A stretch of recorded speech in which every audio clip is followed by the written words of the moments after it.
नमस्कार, जय माई की। मैं आचार्य केशव शर्मा आप सभी का स्वागत करता हूं एस्ट्रो केशव पंडित के एक और शो में। और हम लाइव हो रहे हैं उज्जैन परिक्षेत्र से। देखिए, 26 तारीख फाल्गुन मास कृष्ण पक्ष चतुर्दशी, ये है शिवरात्रि का त्यौहार। हमारे भारतवर्ष और सनातन धर्म में 4 रात्रियों का महारात्रियों का विधान है: होली, दीपावली, जन्माष्टमी और महाशिवरात्रि। अब आप देखिए, दीपावली को हम सब बोलते हैं कालरात्रि, जिसमें धन के प्रयोग किए जाते हैं। दूसरा, होली जिसको हम बोलते हैं दारुण रात्रि, इसमें प्रयोग किए जाते हैं तंत्र मंत्र के। तीसरा है कृष्ण जन्माष्टमी, जो है आकर्षण की मोहरात्रि, जिसमें आकर्षण के प्रयोग होते हैं। और चौथी महारात्रि है शिवरात्रि, जो शिव पार्वती के विवाह से संबंधित और भगवान मृत्युंजय महाकाल कालाधिराज राजराजेश्वर श्री भगवान शंकर महाकाल की पूजा से संबंधित, आराधना से संबंधित और अभिषेक से संबंधित मानी गई है। हमारे काफ़ी दर्शकों ने हमें बोला कि आप भी बनाइए वीडियो कि वृंदावन में किसी संत की यात्रा रोकी गई है, आप भी बनाइए वीडियो कि हमारे पॉडकास्टर ने एक अभद्र भाषा का प्रयोग कर दिया, कई जगह उनके ऊपर कुछ कार्रवाई भी हो गई है। हमें काफ़ी सारे लोगों ने बोला कि इन विषयों पे आप वीडियो बनाइए। क्षमा करें, हम किसी निंदा में नहीं पड़ते, हम गुरु और देवी के सानिध्य में रहते हैं। हम भगवान शंकर की साधना से संबंधित हैं। माँ भगवती राजराजेश्वरी त्रिविद्या सिद्धविद्या माता बगलामुखी पीताम्बरा महामाई की साधना से संबंधित हैं और हम अपने गुरुदेव के भजन से संबंधित हैं। तो हम अपना समय सांसारिक निंदनीय चीज़ों में व्यर्थ नहीं कर सकते। जगत में क्या चल रहा है वो हमारा विषय नहीं है। हमारा विषय ये है कि लोक कल्याण कैसे हो, शिवरात्रि पे आप अपना भला कैसे कर सकें, माँ भगवती पीताम्बरा की कृपा, राजराजेश्वरी बगलामुखी कामाख्या की कृपा आपको कैसे मिले, आपके गुरु सानिध्य में जाके आपका भला कैसे हो। क्योंकि जिन विषयों पर, जिस भेड़ चाल में चल के लोग वीडियो बनाते हैं, हम कभी उस भेड़ चाल को फॉलो नहीं करते। हम अपने पथ से नहीं भटकते। हमारा पथ है राजराजेश्वरी माँ बगलामुखी और भगवान शंकर की उपासना, आराधना के बारे में आपको बताना, जिससे आपको धन धान्य की प्राप्ति हो, जिससे आपको अपने सर्व सिद्धि सर्व सुलभता की प्राप्ति हो। तो हम उसी विषय पर रहेंगे और उसी विषय पे हम बात करेंगे। देखिए, 4 महारात्रियों के बारे में मैंने बताया। फाल्गुन कृष्ण पक्ष चतुर्दशी को मनाई जाती है महाशिवरात्रि। अब ये जो महाशिवरात्रि है 26 को है, 27 को है, ये 26 को ही है उज्जैनी कैलेंडर पंचांग के हिसाब से। 11:11 प्रातःकाल ये शुरू हो जाएगी। 4 प्रहर की पूजा का विधान मैं आपको बताऊंगा और कौन कौन से प्रयोग इसमें किए जाते हैं वो भी हम आपको बताएंगे सविस्तार। लेकिन देखिए, भविष्यवाणियाँ 2025 में काफ़ी भविष्यवाणियाँ आपने सुनी, लेकिन यहाँ सटीक भविष्यवाणियाँ बैठी। आपको कुंभ से संबंधित भविष्यवाणी बताई गई, जहाँ पे भगदड़ हो गई। अभी अभी हमारे यहाँ आपने देखा होगा, भारतवर्ष में नई दिल्ली स्टेशन पे भगदड़ हुई। उसके बाद भूकंप भी आए। आपको लैंडस्लाइड के बारे में, कैलिफोर्निया में आग लगी उसके बारे में भी पहले सूचित किया गया था। फ्लाइट्स गिरने के बारे में सूचित किया गया था। दोबारा मैं आपको बोल रहा हूँ, 29 मार्च 2025 से शनि मीन राशि में प्रवेश करेंगे और गुरु और राहु का योग तो बना ही हुआ है। इसलिए इस पूरे साल आपको भीड़ से दूर रहना है। दूसरा, रोगों से दूर रहना है, कोरोना जैसी डिजीज़ से। तीसरा, यात्रा कम करें, भजन पे ज़्यादा ध्यान दें, भोजन कम करें और 2025 अच्छे से आपका निकल जाए, इसलिए आप अपने इष्ट की आराधना करते रहें। 29 मार्च 2025 को शनि मीन राशि में प्रवेश करेंगे और मेष, कुंभ और मीन की ढैया 7.5 चलती रहेंगी और मकर की 7.5 समाप्त हो जाएंगी। शनिदेव की आराधना उपासना करने के साथ साथ आप एक ऐसा उपाय कर सकते हैं जिससे शनिदेव सबसे ज़्यादा प्रसन्न होते हैं, और वो उपाय है किसी भूखे को भोजन कराना।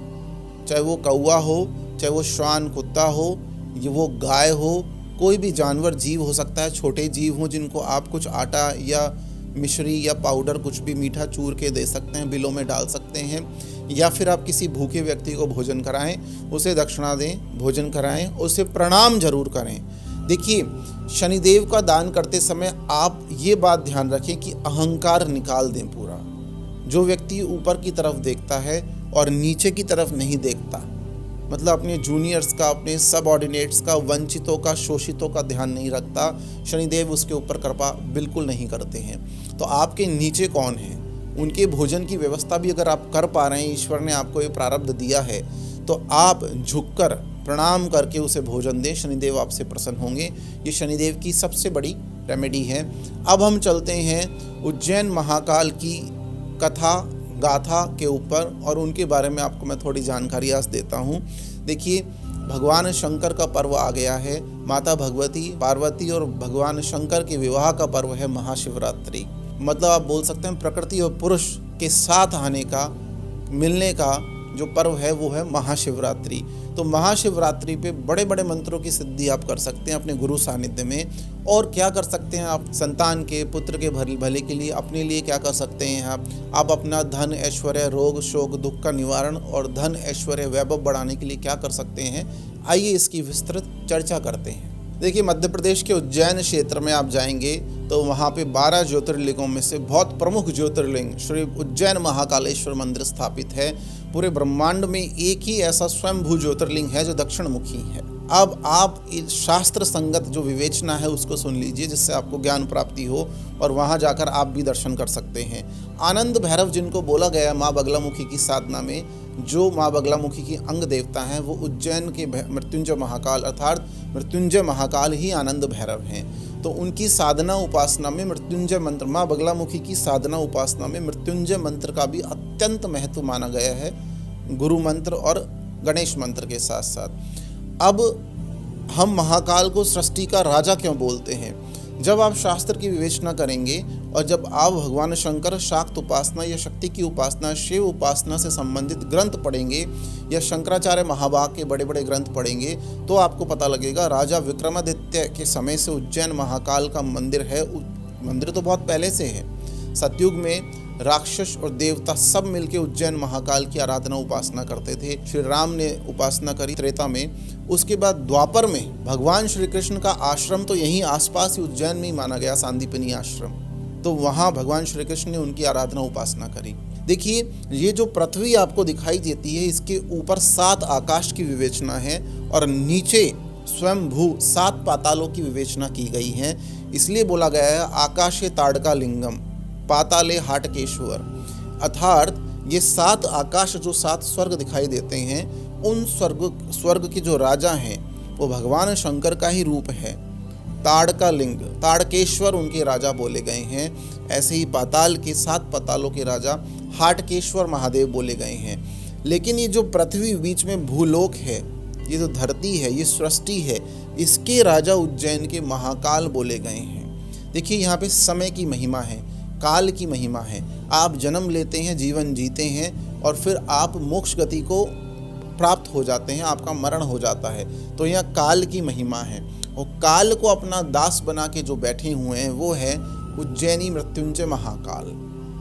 दक्षिण, आप जब वास्तु देखते हैं तो दक्षिण दिशा हम यमराज की दिशा बोलते हैं, जहाँ से कष्ट आता है। बोलते हैं कि दक्षिण में पैर करके नहीं सोना चाहिए। तो दक्षिण दिशा से आने वाले सारे कष्टों को रोकने के लिए भगवान मृत्युंजय महाकाल ने अपना मुख दक्षिण मुखी कर लिया, ताकि मैं अपने भक्तों के समस्त कष्टों का निवारण कर सकूं। अब आप बोलेंगे वहाँ भस्म आरती होती है। भस्म आरती का क्या महत्व है? भस्म आरती के दर्शन करने मात्र से, भस्म आरती में रहने से दर्शन, कई आरतियाँ वहाँ होती हैं। प्रातःकाल जो ब्रह्म मुहूर्त की भस्म आरती होती है, दर्शन मात्र से आपके समस्त नवग्रह संतुलित हो जाते हैं और नवग्रह जनित समस्त दोषों का निवारण हो जाता है। इसलिए भस्म आरती में जाकर आपको जरूर दर्शन करने चाहिए।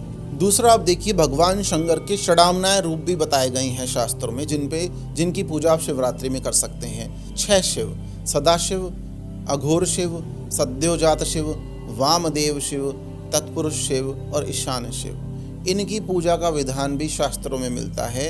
तो आप अपने गुरु सानिध्य में शिवरात्रि को इनकी पूजा भी कर सकते हैं। एक प्रश्न आलोक शर्मा ने जयपुर से हमसे पूछा, उसका मैं निवारण दे देता हूँ। गुरुदेव, ये बताइए कि ओम नमः शिवाय और नमः शिवाय में क्या डिफरेंस है, अंतर क्या है? तो देखिए, जनमानस समझ जाए इसलिए शास्त्र की विवेचना को बिल्कुल शॉर्ट में, संक्षिप्त में, हिंदी भाषा में मैं आपको बता देता हूँ। ओम एक प्रणव है जिसके लिए दीक्षा की आपको आवश्यकता है। बिना दीक्षा के आप ओम का उच्चारण नहीं कर सकते। बिना दीक्षा के तो आप गायत्री का भी उच्चारण नहीं कर सकते। गायत्री में भी आपको त्रिसंध्या में अलग अलग आपको मुद्राएं लगानी पड़ती हैं। भगवती गायत्री बिना 24 मुद्राओं के प्रसन्न नहीं होती आपसे, अलग अलग मुद्राएं होती हैं। सुमुखम संपुटम विततम विस्तृतम द्विमुखम त्रिमुखम चतुर्मुखम पंचमुखम षड्मुखम व्यापकांजलिकम। अलग अलग मुद्राएं होती हैं। निर्वाण मुद्रा होती है, वैराग्य मुद्रा होती है, लिंग मुद्रा होती है, सूर्य मुद्रा होती है और पंकज मुद्रा होती है। अलग अलग मुद्राओं से जब आप भगवती का अर्चन करते हैं माँ गायत्री का, तभी गायत्री फलित होती है। तो कहने का तात्पर्य, मुद्राओं का आप दूसरा हमारा पॉडकास्ट देख सकते हैं, वो अलग से पॉडकास्ट बना हुआ है। कहने का तात्पर्य ये है कि भगवान शंकर की आराधना करते समय आपको ये ध्यान रखना है कि उसमें भी मुद्राओं का महत्व है, और उससे उन मुद्राओं को जानने से पहले आपको नमः शिवाय और ओम नमः शिवाय का भेद जानना पड़ेगा। देखिए, ओम एक प्रणव है जिसके उच्चारण के लिए आपको गुरु दीक्षा की आवश्यकता पड़ेगी। शाक्त धर्म के उपासक जो भगवान मृत्युंजय महाकाल, भगवान शंकर और माता भगवती के शाक्त उपासक या शिव उपासक हैं, वो आपको इसकी दीक्षा दे सकते हैं। दूसरा, देवता का नाम जप करने में किसी दीक्षा की आवश्यकता नहीं है, मंत्र जप करने में दीक्षा की आवश्यकता है। तो ओम नमः शिवाय देवता का नाम भी है भगवान शंकर का, और ओम नमः शिवाय उनका मंत्र भी है। तो अगर मंत्र रूप में आप ओम नमः शिवाय को करते हैं तो फिर आपको दीक्षा की आवश्यकता पड़ेगी, आपको पंचोपचार षडोपचार पूजन की आवश्यकता, षोडशोपचार पूजन की आवश्यकता पड़ेगी। लेकिन अगर आप नाम जप के भाव से कर रहे हैं, निष्काम होकर कि भगवान शंकर के चरण कमलों की कृपा हमें प्राप्त हो, तो फिर आपको उसमें दीक्षा की आवश्यकता नहीं है। तो नाम जप में दीक्षा की आवश्यकता नहीं है, और ओम नमः शिवाय जपने में अगर आप मंत्र अनुष्ठान करते हैं तो फिर दीक्षा की आवश्यकता आपको होगी। दूसरा बिंदु, इस ओम प्रणव को, इस नाद को आप पहचानें। ये कैसे जानेंगे? ओम नमः शिवाय षडाक्षरी मंत्र बोल दिया जाता है, लेकिन ये दशाक्षरी मंत्र है, क्योंकि ये ओम नमः शिवाय में जो ओम है वो प्रणव है, वो पंचवक्र शिव के मुख से निकला है, मतलब 5 मुख वाले शिव, पंचवक्र शिव हम बोल देते हैं। तो ये दशाक्षरी मंत्र बोला गया है। और अगर आप नाम जप करते हैं तो आप नमः शिवाय मंत्र का जप कर सकते हैं। अगर आप मोक्ष प्राप्ति चाहते हैं, निष्काम भाव से भगवान शंकर के चरणों की कृपा प्राप्त करना चाहते हैं, आप ओम नमः शिवाय गुरु सानिध्य में जपें। अच्छा होगा कि शिवलिंग के सामने, जो आपके स्थापित शिवलिंग है मंदिरों में, अचल प्रतिष्ठा जिनकी हुई है, उनके सामने जपे तो आपको ज़्यादा लाभ होता है, क्योंकि वहाँ जलाभिषेक के बाद आप जप सकते हैं ब्रह्म मुहूर्त में। और नमः शिवाय मंत्र, पंचाक्षरी मंत्र का जाप करने से भगवान शंकर आपको शुक्र की कृपा देते हैं, धन धान्य देते हैं, ऐश्वर्य देते हैं, अष्ट सिद्धि नवनिधियों की प्राप्ति होती है, और आपको भौतिक सुख साधन भी मिलते हैं। अब आप ये डिसाइड करें कि आपको कौन से मंत्र का जप करना है। लेकिन भौतिकता में हम इतना न खो जाएं कि माला छूट जाए, हमारी आसन छूट जाए, या गुरु विमुख हम हो जाएं। तो हमेशा आपको ध्यान रखना है कि आपको बैलेंस बना के चलना है, कि आप सर्वसुलभ भोग का भी आनंद ले सकें, लेकिन आप इस सृष्टि में आने का कारण ना भूलें कि आप योगी बन के रहें। आप ईश्वर की, देवता की, ईष्ट की, देवी की शरण में रहें, भगवान शंकर की शरण में रहें, सदा सर्वदा आपका कल्याण होगा। अब हम चलते हैं महाशिवरात्रि की पूजा किस तरह से की जाती है, ये जानते हैं। देखिए, भगवान शंकर की 4 प्रहर की पूजा में आप उन्हें क्या अर्पित कर सकते हैं वो देखिए। सबसे पहले, अगर आपके पास भगवान शंकर की प्रतिमा है या किसी भी तरह का शिवलिंग आपके घर में है, पारद शिवलिंग है, नर्मदेश्वर शिवलिंग है, या फिर स्फटिक के शिवलिंग है, ये 3 ही शिवलिंग घर में रखे जाते हैं, बहुत छोटे साइज के, अंगुष्ठ के बराबर रखे जाते हैं। तो आप इन शिवलिंगों पे या भगवान शंकर की प्रतिमाओं पे आप कौन से, पहले तो सबसे पहले पंचामृत का अभिषेक करें और अखंड दीपक 24 घंटे के लिए आप जला दें। महाशिवरात्रि में 26 तारीख को आप इसको शुरू कर सकते हैं। चतुर्दशी 11:11 से शुरू हो जाएगी। योग भी बहुत अच्छा है 11:11। जब मैनिफेस्टेशन की बात करते हैं तो 1111 तो 4 हो जाता है, राहु का अंक हो गया। तो आप सिद्धियां प्राप्त कर सकते हैं इस समय, साधनाएं आप कर सकते हैं, मंत्र जप कर सकते हैं, फलित हो सकता है मंत्र जप, और आपको राहु की और नवग्रहों की कृपा भी मिल सकती है इस दिन। तो आप अखंड दीपक घी का जलाएं और उस घी में केसर डालें आप थोड़ी सी। जब आप भगवान शंकर की प्रतिमा और माता की प्रतिमा, भगवती प्रतिमा भी साथ में रखें, शिव परिवार भी रख सकते हैं, और शिवलिंग आपके पास है तो पंचामृत स्नान कराने के बाद 8 लोटे गंध्योदक डालें। गंध्योदक क्या होता है? केसर मिला दें उसमें, केसर मिला के गंगा जल में 8 लोटे जल से स्नान करवाएं आप। उसके बाद चंदन का तिलक लगाएं, भांग धतूरा जायफल उनको चढ़ाया जाता है, इत्र लगाया जाता है। उसके साथ साथ, इत्र के साथ साथ आप समस्त नीले कलर के अपराजिता के पुष्प, गेंदे के फूल, गुलाब के फूल और कमल पुष्प आप उनको अर्पित करें। इसके पश्चात मंत्र जब अगर आपके पास कोई मंत्र है देवता का तो आप मंत्र कर सकते हैं गुरु सानिध्य में, या फिर आप ओम रुद्राय नमः का जाप कर सकते हैं। ओम रुद्राय नमः अगर आप इसका जप करेंगे तो आपको भगवान शंकर की संपूर्ण कृपा प्राप्त होगी। जब आप मंत्र जप कर लें गुरु सानिध्य में 1 माला, 3 माला, 5 माला, 7 माला, 11 माला, 21 माला, 27 माला, 54 माला और 108 माला अपने सामर्थ्य के हिसाब से, उसके बाद आप रुद्राष्टकम का पाठ करें कम से कम 7 बार, अधिकतम 108 बार। और ये पूजा आप संकल्प तो लें इस अनुष्ठान का, लेकिन इसमें भगवान शंकर और माता पार्वती की संपूर्ण चरण कमलों की कृपा मांगे और कुछ ना मांगे। त्रिलोकीनाथ जो हैं, भगवान शंकर त्रिलोकीनाथ जो हैं, वो तो कृपा सिंधु भी हैं, कर्पूर गौरम भी हैं, वो त्रिकालदर्शी भी हैं और वो सर्वज्ञ हैं। वो सब जानते हैं आपको क्या चाहिए। पिता को कुछ बताने की आवश्यकता नहीं होती कि पुत्र को क्या चाहिए। माता और पिता सब जानते हैं कि पुत्र कैसा है और पुत्र को क्या चाहिए। तो आप अंत में माता भगवती के साथ भगवान शंकर को, क्योंकि उस दिन वो दूल्हे रूप में हैं, राजा रूप में हैं, उस दिन उनका विवाह हुआ, बारात गई। आप उज्जैन का सिद्धांत पढ़ेंगे तो आपको पता लगेगा। तो माँ भगवती और भगवान शंकर को पान का बीड़ा, मीठा पान अर्पित करें। आप उन्हें 5 मिठाइयाँ, 5 तरह की मिठाइयाँ अलग अलग अर्पित करें और आखिर में खीर, केसर से बनी हुई मीठी खीर अर्पित करें, जिसमें आप मखाने जरूर डालें। अंत में आरती प्रदक्षिणा करके और कुछ दक्षिणा अर्पित करके क्षमा याचना करें, क्षमा प्रार्थना करें। आवाहनम ना जानामि विसर्जनम, पूजाम च न जानामि क्षम्यताम परमेश्वर अथवा परमेश्वरी, मंत्रहीनम क्रियाहीनम भक्तिहीनम सुरेश्वर अथवा सुरेश्वरी, यत पूजिता मया देवी परिपूर्णम तदस्तु में। तो ये आप कर सकते हैं, इससे आपको क्षमा प्रार्थना मिल जाएगी, क्षमा हो जाएगा। अगर त्रुटि कुछ रह गई है तो त्रुटि माफ़ हो जाती है। अब कौन कौन से मंत्र जप सकते हैं उस समय? ओम रुद्राय नमः आप जप सकते हैं, ठीक है, गुरु सानिध्य में। और दूसरा आप शिव गायत्री मंत्र जप सकते हैं। ओम तत्पुरुषाय विद्महे महादेवाय धीमहि तन्नो रुद्र प्रचोदयात्, इसका जप भी आप कर सकते हैं। बहुत अच्छा है, बहुत फलित होगा। इनके अलावा अगर आप चाहते हैं कि कोई और दूसरे मंत्रों का आप जप करें तो आप मंत्र जप कर सकते हैं। ओम नमो महारुद्राय च संभवाय च भवानी पतये नमः। ये भी बहुत सुंदर, बहुत अच्छा मंत्र है जो मैंने आपको बोला। आप स्क्रीन पे देखना, आपको मिल जाएगा। आप महामृत्युंजय मंत्र का भी जप कर सकते हैं। देखिए, ये 4 रात्रियां जो मैंने आपको बताई हैं, इसमें महाशिवरात्रि भी है। इस दिन आप मंत्र जप कर सकते हैं। इस दिन आपको कृपा मिल जाएगी, ग्रहों का प्रभाव गौण हो जाता है और देवता भगवान शंकर कृपा सिंधु हैं, कृपा कर देते हैं। तो इस दिन ऐसी ग्रहों की स्थिति है कि इस दिन आप फाल्गुन कृष्ण चतुर्दशी महाशिवरात्रि को ये जप कर सकते हैं जो मैंने आपको बताया। इस दिन आप कर सकते हैं गुरु सानिध्य में, गुरु से आज्ञा लेकर। और महामृत्युंजय मंत्र जप सकते हैं, या महामृत्युंजय मंत्र का एक लघु रूप भी है, लघु मृत्युंजय मंत्र, ओम ह्रोम जूम सा, ओम ह्रोम जूम सा। इसको भी गुरु सानिध्य में आप जप सकते हैं। अब देखिए, कुछ लोग अनुष्ठान पूजा पाठ जप करते हैं, अगर वो कर्ज में हैं, उन्हें धन की प्राप्ति चाहिए, लक्ष्मी की प्राप्ति चाहिए, तो आप एक बात ध्यान रखें कि माता लक्ष्मी की कृपा भी भगवान शंकर से ही प्राप्त होगी, कुबेर की कृपा भी भगवान शंकर से प्राप्त होगी, और स्वर्ण आकर्षण भैरव की कृपा भी भगवान शंकर से ही प्राप्त होगी। तो भगवान शंकर से आप समस्त तरह की अष्ट सिद्धि नवनिधि मांग सकते हैं।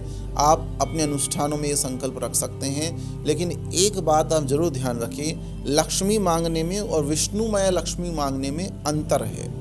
एक बार माता लक्ष्मी को पता लग गया, या पता उन्होंने किया कि विष्णु जी के हृदय में माता लक्ष्मी का वास नहीं है, विष्णु जी के हृदय में भगवान शंकर उनके आराध्य का वास है। उन्हें इससे पीड़ा हुई, उन्होंने अखंड तपस्या कर भगवान शंकर कैलाशपति को प्रसन्न कर लिया। भगवान शंकर ने उस समय उन्हें आशीर्वाद दिया कि तथास्तु, आज से हमारे साथ साथ आपका भी वास भगवान श्री नारायण के हृदय में रहेगा और आप विष्णुमय लक्ष्मी कहलाएंगी। अर्थात लक्ष्मी चंचला है, लेकिन जब आप विष्णुमय लक्ष्मी मांगते हैं, भगवान सत्यनारायण की कृपा भी आपको उसमें मिलती है कि विष्णु जी के साथ जो लक्ष्मी, उनके हृदय में वास करने वाली लक्ष्मी है, विष्णुमय लक्ष्मी की प्राप्ति हो। एंड दैट इज द स्थिर लक्ष्मी। वो स्थिर लक्ष्मी है, उसकी प्राप्ति ऐसी है, वो कभी खत्म ही नहीं होती है। तो आप अपनी साधना उपासना में अगर धन की लालसा रखते हैं, जो कि गलत नहीं है, उचित है सर्वथा, इस कलयुग में आपके पास धन होगा तो ही आप गुरुओं की, गाय की, गुरु की और अन्य सेवा उपासना दान दक्षिणा कर पाएंगे। आपके जीविकोपार्जन के लिए भी धन अत्यंत आवश्यक है। तो आप लक्ष्मी ना मांग के भगवान शंकर से विष्णुमय लक्ष्मी मांगिए। भगवान शंकर बड़े प्रसन्न होकर आपको आशीर्वाद देंगे। हमने उज्जैन महाकाल मंदिर में अपनी एक छोटी सी प्रार्थना भगवान शंकर के सामने रखी। छोटी सी प्रार्थना तो मैं बोल रहा हूँ क्योंकि माई तो सभी चीज़ों की पूर्ति कर देती है, लेकिन फिर भी एक छोटी सी प्रार्थना हमने रखी और मृत्युंजय महाकाल जो मंदिर है वहाँ पे एक माला हमने चढ़वाई या चढ़ा दी, आप ये मान लीजिए। एक छोटी सी माला हमने चढ़वा दी, उन्होंने स्वीकार कर ली भगवान मृत्युंजय महादेव ने, और तुरंत बालक का काम कर दिया। जिनका नाम शिव है, जिनका नाम शंकर है, जिनका नाम अघोरेश्वर है, जिनका नाम त्रिपुरारी है, जिनका नाम पार्वतीपति है, जिनका नाम आप बोल सकते हैं कि गिरीश है, जिनका नाम आप नागार्जुन भी जिनको बोल देते हैं, मल्लिकार्जुन बोल देते हैं, जिनको पशुपतिनाथ बोल देते हैं, अत्यंत दयालु हैं, कृपा निधान है, कृपा सिंधु हैं। वेद अपने पास नहीं रखे, ब्रह्मा जी को दे दिए, सुदर्शन चक्र विष्णु जी को दे दिया और उन्हें लक्ष्मी का आशीर्वाद प्राप्त हुआ। लक्ष्मी जी प्राप्ति भी उन्हीं से, भगवान शंकर से प्राप्ति हुई। और समुद्र मंथन में जो रत्न निकले उसमें से ऐरावत, कामधेनु, इंद्र को इंद्रासन दे दिया। अपने पास कुछ नहीं रखा, एक खप्पर रखा, बस एक प्याला रखा, भोजन का एक पात्र रखा। तो भगवान शंकर से दयालु देवता और भगवान शंकर से बड़ा कृपा सिंधु हमने कभी नहीं देखा। जिस पे भगवती माँ बगलामुखी की कृपा हो जाती है, माँ कामाख्या की कृपा हो जाती है, उज्जैन के महाकाल और कामेश्वर कामाख्या के उन पर भी कृपा बरसा देते हैं। तो इस शिवरात्रि पर आप भगवान शंकर की कृपा अवश्य प्राप्त करें। अब थोड़ा मुहूर्त के बारे में हम बात कर लेते हैं। देखिए, अलग अलग जब आप पंचांग में देखेंगे तो अलग अलग मुहूर्त आपको प्राप्त हो सकते हैं। हम भी अपने अल्प ज्ञान से आपको बताने की कोशिश कर रहे हैं कि महाशिवरात्रि की पूजा आप किन मुहूर्त में कर सकते हैं। देखिए, 26 तारीख को रात्रि 6:15 से 9:30, 6:15 से 9:30 के बीच में आप प्रथम प्रहर की पूजा प्रारंभ कर सकते हैं, जिस तरह से मैंने आपको बताया। दूसरे प्रहर की पूजा आप 26 तारीख को रात्रि में महाशिवरात्रि के अवसर पर 9:45 9:30 से लेकर मध्य रात्रि 12:30 तक कर सकते हैं। तीसरे प्रहर की पूजा आप मध्य रात्रि 12:30 से लेकर और 3:30 बजे तक कर सकते हैं, जब 27 की तिथि लग जाएगी। जब तिथि तो चतुर्दशी चलती रहेगी, अंग्रेजी कैलेंडर के हिसाब से 27 लग जाएगा, लेकिन हमारा जो कैलेंडर है, हिंदू धर्म का जो कैलेंडर है पंचांग, उसके हिसाब से आप मध्य रात्रि के बाद 12:30 के बाद 27 तारीख को आप कर सकते हैं तीसरे प्रहर की पूजा। और चौथे प्रहर की पूजा आप अगली सुबह 27 की सुबह चौथे प्रहर की पूजा आप 3:48 से लेकर और 6:50 तक कर सकते हैं। कई सारे मुहूर्त हैं, एक मुहूर्त मैंने आपको बताया है, इसमें आप ये पूजा उपासना करें। आइए हम जान लेते हैं कि आपकी सर्व सिद्धि के लिए भगवान शंकर पर आप कौन कौन से अभिषेक कर सकते हैं। संतान प्राप्ति चाहिए, धन चाहिए, अष्ट लक्ष्मी की कृपा चाहिए तो पंचामृत से अभिषेक करें, पंचामृत बनाएं। अगर आप महालक्ष्मी का बहुत ज़बरदस्त फलित आशीर्वाद चाहते हैं, विष्णुमय लक्ष्मी चाहते हैं, तो अनार के रस से, आम के रस से या फलों के रस से अभिषेक करें। अगर ये उपलब्ध ना हो तो फिर आप गन्ने के रस से, जो ताज़ा रस हो, शुद्ध रस हो, उससे अभिषेक करें। कोई पैकेट वाला रस लेके अभिषेक ना करें, उसमें केमिकल्स हो सकते हैं, वो नहीं चढ़ाए जाते हैं। तो आप शुद्ध गन्ने का रस निकाल के उससे अभिषेक करें। अगर आपको पितरों की कृपा चाहिए या आप बहुत अत्यधिक बीमार रहते हैं तो कुशोदक से आप अभिषेक करें। कुशा ले लें, उसके टुकड़े करके आप गंगा जल में डाल दें और उससे अभिषेक करें। अगर आप अष्ट सिद्धि नवनिधि चाहते हैं तो जल को मीठा कर लीजिए और उसमें केसर मिला दीजिए। जल मीठा करेंगे बताशे से, बताशा डाल के जल को मीठा करें या धागे वाली मिश्री डाल के जल को मीठा करें, उसमें केसर डालें, उससे भगवान शंकर के अभिषेक आप कर सकते हैं। शत्रु पीड़ा अगर है तो भगवान शंकर को आप सरसों के तेल को अर्पित करें, लगाएं। सरसों का तेल शिवलिंग पे लगाने से शत्रु पीड़ा का शमन होता है। भस्म भी लगाई जाती है, भस्म लगाने से भी, कंडे की भस्म, शुद्ध देसी घी और कंडे से बनाई, उपले से बनाई भस्म का भी अभिषेक किया जाता है। अगर आप चाहते हैं कि भगवान शंकर, उनके षडामनाय रूप और समस्त ज्योतिर्लिंगों की कृपा हमें प्राप्त होती रहे, तो आप फिर अपने माता पिता के साथ बैठकर या आप अपनी भार्या के साथ बैठ के, पार्टनर के साथ बैठ के या अपने संपूर्ण परिवार के साथ बैठ के भगवान शंकर का अभिषेक पंचामृत से कर सकते हैं। देखिए, अंत में मैं आपको भगवान शंकर की पूजा से संबंधित 2 मुद्राएं बता देता हूँ। उन मुद्राओं को दिखाने से भगवान शंकर की कृपा आपको प्राप्त होगी। पहली है लिंग मुद्रा, और लिंग मुद्रा हम इस तरह से बनाते हैं, दोनों हाथों को हम इस तरह से करके लिंग मुद्रा बनाते हैं, एक अंगूठा नीचे और एक ऊपर, ये आपकी लिंग मुद्रा बन जाती है। दूसरा है शिव शक्ति मुद्रा। देखिए, ये शिव शक्ति मुद्रा होती है जिसमें आप अपनी कनिष्ठ और अनामिका उंगली को ऊपर करते हैं और बाकी की 2 उंगलियों को, मध्यमा और तर्जनी को आप आगे कर लेते हैं। इस तरह से शिवलिंग मुद्रा होती है, शिव पार्वती मुद्रा होती है। तो ये लिंग मुद्रा दिखाने से और ये जो मुद्रा मैंने आपको बताई है शिव पार्वती मुद्रा दिखाने से आपको भगवान शंकर की अत्यंत कृपा प्राप्त होगी। आप और मानसिक शांति भी आपको बहुत मिलेगी, आप अलग ही जोन में चले जाएंगे। इस महाशिवरात्रि के अवसर पर भगवान शंकर और माता पार्वती की संपूर्ण कृपा आपको प्राप्त हो, धन धान्य बना रहे। अगले एपिसोड में हम आपके साथ दोबारा मुलाकात करेंगे, आपसे बातचीत होगी, भगवती के किसी ज्ञान को लेकर हम आएंगे और आने वाले पर्व होलिका दहन के बारे में आपसे विस्तृत चर्चा करेंगे, गूढ़ रहस्य के बारे में जानकारी करेंगे। तब तक आप अपने परिवार को सुखी संपन्न रखें, सुरक्षित रखें और इस 2025 में आप संपन्न रहें, सुखी रहें, स्वस्थ रहें। जय माई की।